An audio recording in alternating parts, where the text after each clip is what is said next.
नमस्कार, मैं हूं शशि शेखर और आप देख रहे हैं यूथ एजेंडा में शशि शेखर की पाठशाला।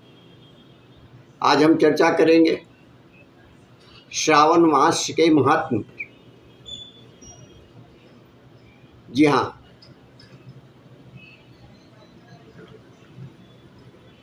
तो चलिए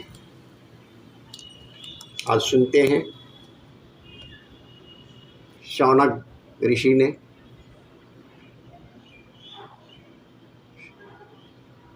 जब सूत जी से पूछा कि हे सूत,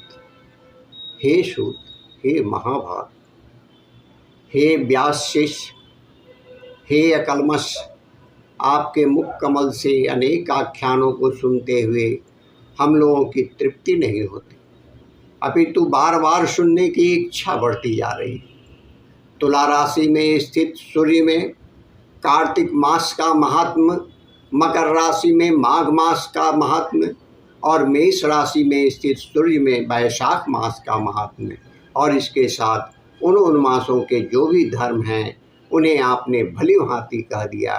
यदि आपके मत में इनसे भी अधिक महिमामय कोई मास हो तथा भगवत प्रिय कोई धर्म हो तो उसे आप अवश्य कहिए, जिसे सुनकर कुछ अन्य सुनने की हमारी इच्छा न हो।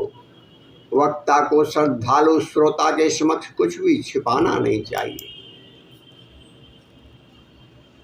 सूत जी बोले, हे मुनियों, आप सभी लोग सुने, मैं आप लोगों को वाक्य गौरव से अत्यंत संतुष्ट। आप लोगों के समक्ष मेरे लिए कुछ भी गोपनीय नहीं है। दम्भ रहित होना, आस्तिकता, सठता का परित्याग, उत्तम भक्ति सुनने की इच्छा, विनम्रता, ब्राह्मणों के प्रति भक्ति परायणता, सुशीलता, मन की स्थिरता, पवित्रता, तपस्विता और अनसूया, ये श्रोता के 12 गुण बताए गए। ये सभी आप लोगों में विद्यमान हैं। अतः मैं आप लोगों पर प्रसन्न होकर उस तत्व का वर्णन करता हूँ। एक समय प्रतिभाशाली सनत कुमार ने धर्म को जानने की इच्छा से परम शक्ति से युक्त होकर विनम्रतापूर्वक ईश्वर भगवान शिव से पूछा। सनत कुमार बोले, योगियों के द्वारा आराधनीय चरण कमल वाले हे देव, हे महाभाग, हमने आपसे अनेक व्रतों तथा बहुत प्रकार के धर्मों का श्रवण किया है, फिर भी हम लोगों के मन में सुनने की अभिलाषा। 12 मास में जो मास सबसे श्रेष्ठ, आपकी अत्यंत प्रीति कराने वाला, सभी कर्मों को सिद्धि देने वाला हो, और अन्य मास में किया गया कर्म यदि इस मास में किया जाए तो वह अनंत फल प्रदान करने वाला हो, तो हे देव, उस मास को बताने की कृपा कीजिए। साथ ही लोकानुग्रह की कामना से उस मास के सभी धर्मों का भी वर्णन कीजिए।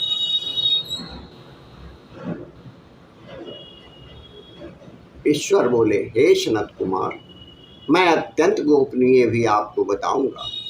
हे सुब्रत, हे विधि नंदन, मैं आपकी श्रवण इच्छा तथा भक्ति से प्रसन्न।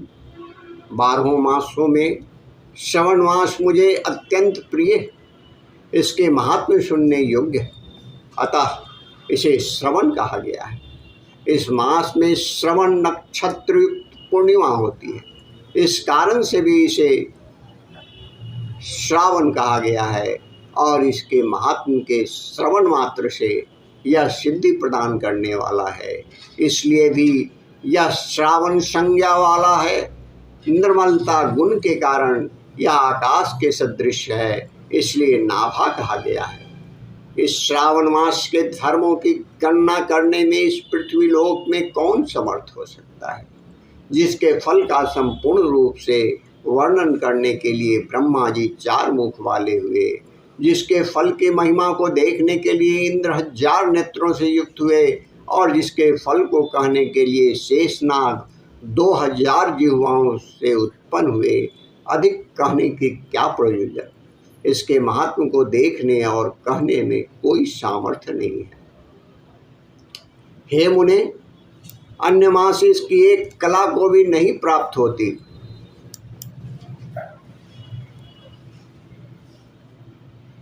यह सभी व्रतों तथा धर्मों से युक्त।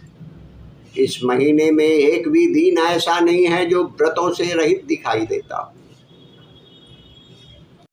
इस माह में प्रायः सभी तिथियां व्रत युक्त। इसके महात्म्य के संदर्भ में मैंने जो कहा है वह केवल प्रशंसा मात्र नहीं, आर्तों, जिज्ञासुओं, भक्तों, अर्थ की कामना करने वाले, मोक्ष की अभिलाषा रखने वाले और अपने अपने अभिष्ट की आकांक्षा रखने वाले चारों प्रकार के लोगों, ब्रह्मचर्य, गृहस्थ, वानप्रस्थ, संन्यास आश्रम वाले को इस श्रावण मास में व्रतानुष्ठान करनी चाहिए।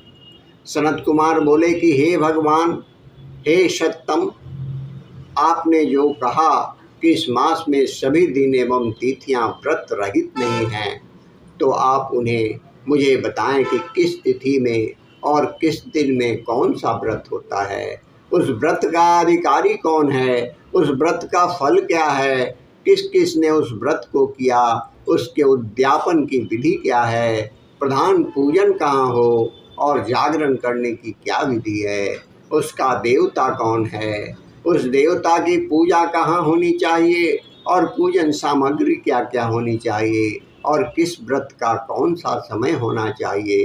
हे प्रभु, वह सब आप मुझे बताएंगे। रविवार, सोमवार, मंगलवार, बुधवार, बृहस्पतिवार, शुक्रवार और शनिवार के दिन जो करना चाहिए भी हो, वह सब मुझे बताइए।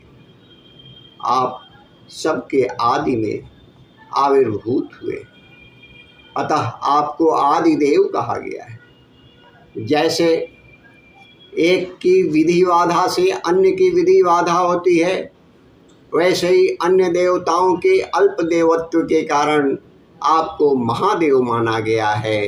तीनों देवताओं के निवास स्थान पीपल वृक्ष में सबसे ऊपर आपकी स्थिति है। कल्याण रूप होने के कारण आप शिव हैं, पाप समूह को हरने के कारण आप हर हैं और आप आदिदेव होने के कारण आपका शुक्ल वर्ण प्रमाण है, क्योंकि प्रकृति में शुक्ल वर्ण ही प्रधान है, अन्य वर्ण विकृत। आप कर्पूर के समान गौर वर्ण के हैं, अतः आप आदिदेव।